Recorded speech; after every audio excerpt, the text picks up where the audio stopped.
Do you think that racism has gotten worse under Trump along? Yes, definitely. He's given people an open hand to act out their worst.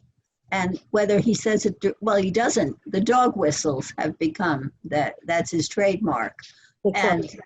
And his, yes, and his attitudes and the people that he has around him. And it's just, that's why they're following him. They let him do whatever he wants as long as he can enforce those attitudes. So yes, I think racism has gotten much worse under him, not just worse, much worse. Yeah, well, we already know, we can see it. And Yeah. we can see also that there's a handful of enlightened police chiefs who would like to see national policy change.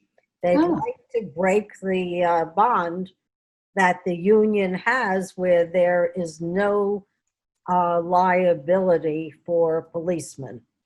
In other words, they should be accountable. There should be a record, just like you have for physicians and for attorneys.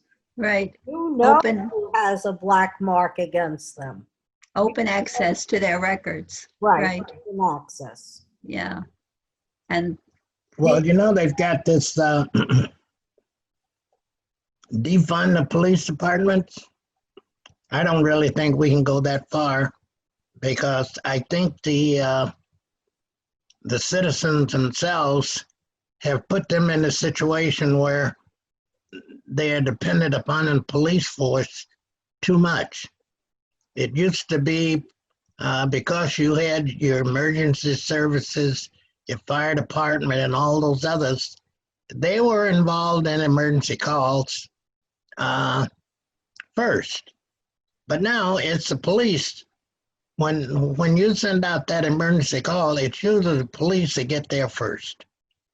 The policemen. Now, they're not trained medics and they really don't know what to do because they've been trained in the police academy to kill, pull that pistol and kill.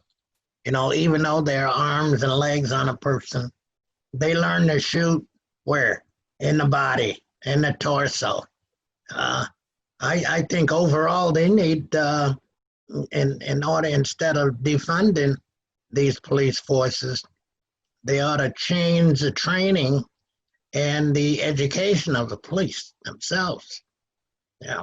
Well, they also have to change the pervasive culture of the police, as we talked about before. And I don't think that's going to happen, not in my lifetime anyway. Well, I think it's starting to, because what I have heard is that a lot of the police forces have counseling attached to them. And that's going back to what we're talking about. So yes, they're fielding the 911 calls, but then they're supposedly sending those calls to the appropriate agencies. But what Ray is saying is that the police themselves were never really the first line of defense. The first line of defense was elsewhere, and then it got funneled to the police. Right. Now we're doing it just the opposite. The first line of defense is the police, and then we're waiting to see if they would then forward it to social services, to counseling, to abuse hotlines, suicide hotlines. All of this should be available to folks in society, along with, I think, community policing. But you're saying that's not happening. No, because if the situation escalates while only the police are there, that's how they respond. They respond in a panicky, violent way. And they don't think, well, let's wait, let's let this guy run away. Let's not sit on top of this 24-year-old young man who must have weighed 120 pounds, soaking wet. But that's the tendency. That's their first impulse. But still, they've got that gun. And in the academy, they are not trained to injure or stop a person from fleeing or charging them. They're trained to shoot to kill. Shoot to kill, and they do. They aim right for the body. They can do just as much damage if they hit them in the leg or an arm or shoulder. I know that's pretty tight shooting, but if they're that close, they ought to be able to hit them there. Instead of a guy running away at night with his back to you, the only thing you can do is hit him in the back, which is what they've done on Twice, yeah. in the back. There's no justification for that. Well, No, there isn't. And Right. I know many people run not because they're guilty, but they're scared. Yeah. They don't know any. well, they have different reasons for running. This poor guy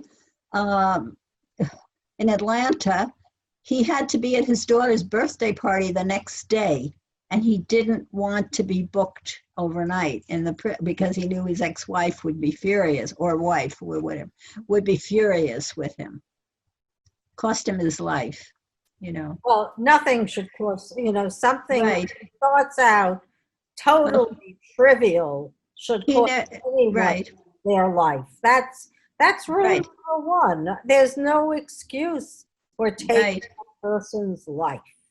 Any reasonable person would assume that if you run away, that the cops are going to let you run and they're going to chase you. They're never going to dream that you're going to get shot in the back for doing that. So tragic, That's right. very tragic.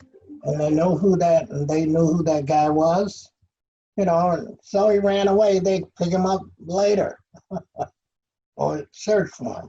Right, That's what I have always felt. You know who it is that you're going after. You got his, Yeah. they had his license plate. They knew who he That's was. right. they had his car. They He wasn't going far. Right.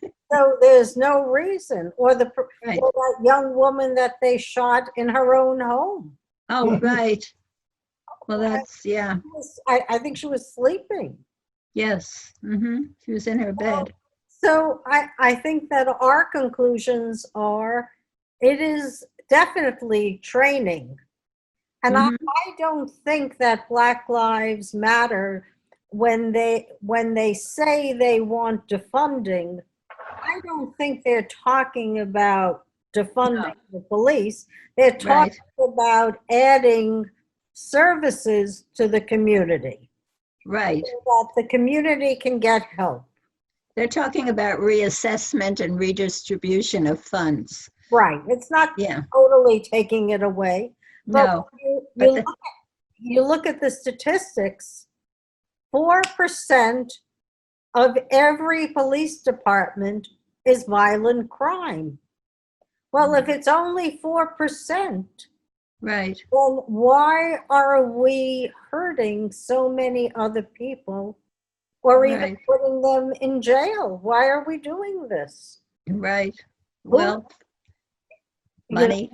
and It's a paid system. They have to fill those jails. Privatization of incarceration. well, that should end, truthfully. They track they track those kids starting in high school, and they know who's going to fill their jails for them, and they're going to help them along.